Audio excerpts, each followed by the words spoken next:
Hello everyone, welcome to नीव education digital platform. नीव education के डिजिटल परिवार पर आपका स्वागत है। आज मैं आपके लिए एक न्यू इन्फॉर्मेशन लेके आया हूँ जो ऑल इंडिया सैनिक स्कूल ई काउंसलिंग से रिलेटेड है।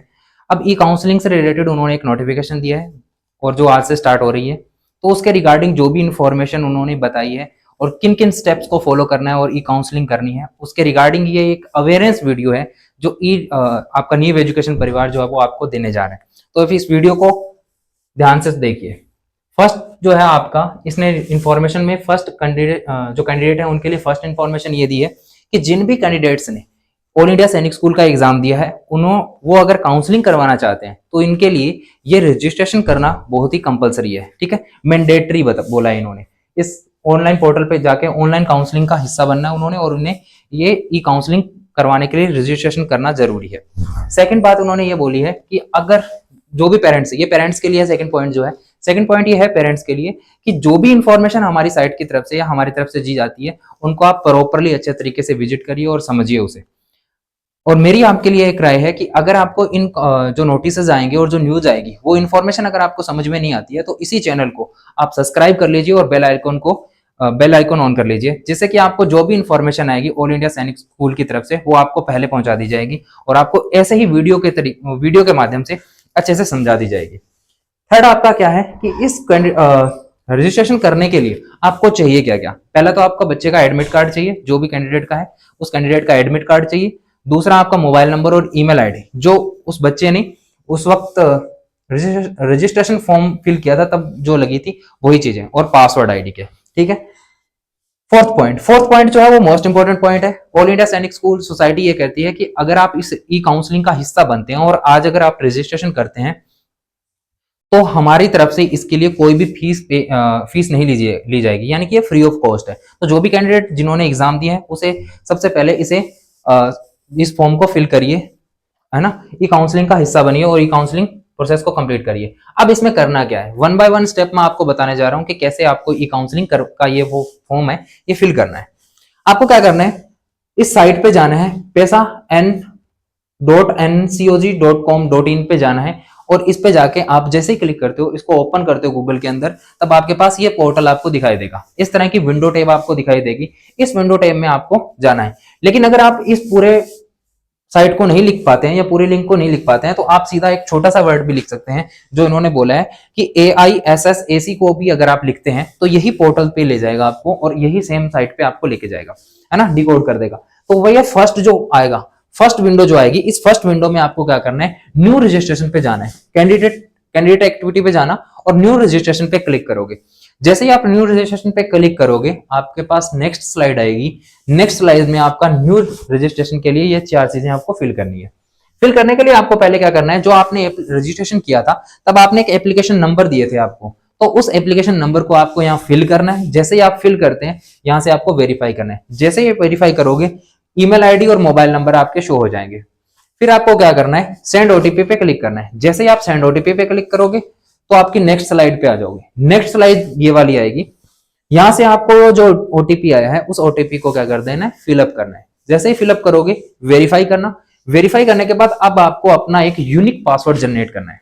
सभी पेरेंट्स को, जो पेरेंट्स इस फॉर्म को फिल कर रहे हैं, ई काउंसलिंग के लिए रजिस्ट्रेशन कर रहे हैं, उनके लिए मेरी एक ही एडवाइस है कि आप क्या करिए, बच्चे का नाम लिखिए। बच्चे का नाम लिखिए, फर्स्ट लेटर को आप कैपिटल कर दीजिए, उसके बाद कोई भी स्पेशल लेटर लगाइए, @ स्टार कुछ भी लगाइए, उसके बाद 2-4 डिजिट लिख दीजिए, नंबर लिख दीजिए, है ना।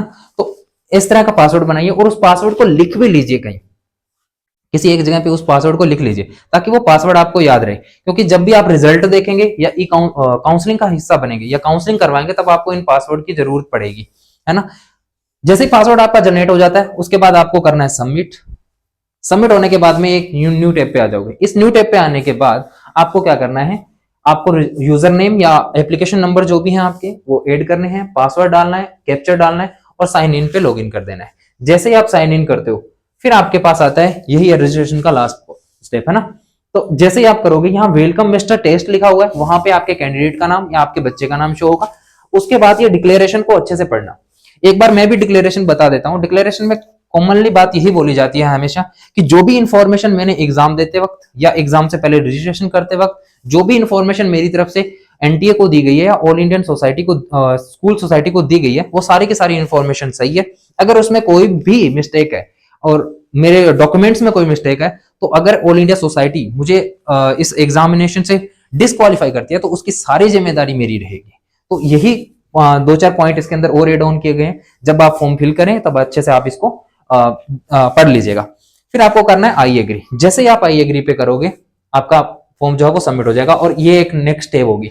अब ये जो टेब खुलती है इसमें आपको क्या करना है, इसमें कोई करेक्शन नहीं है, वैसे तो आपका फॉर्म फिल हो चुका है। अब आप लास्ट में जाके इसको लॉग आउट कर सकते हैं ना, आपका रजिस्ट्रेशन हो चुका है। अब आपको क्या देखना है, जब आप अपना एडमिट देखेंगे, रिजल्ट देखेंगे, रिजल्ट देखेंगे तब आपको पास में यही शो होगा। जब रिजल्ट देखोगे तो आप यहां से ही आपको रैंक अपनी पता चलेगी, जितने नंबर ऑब्टेन किए आपने वो सब पता चलेगा, है ना। और कौन सा स्कूल आपको मिल रहा है, ड्यूरिंग जो भी स्कूल मिलेगा वो स्कूल भी आपको यही इसी पोर्टल पे शो होगा।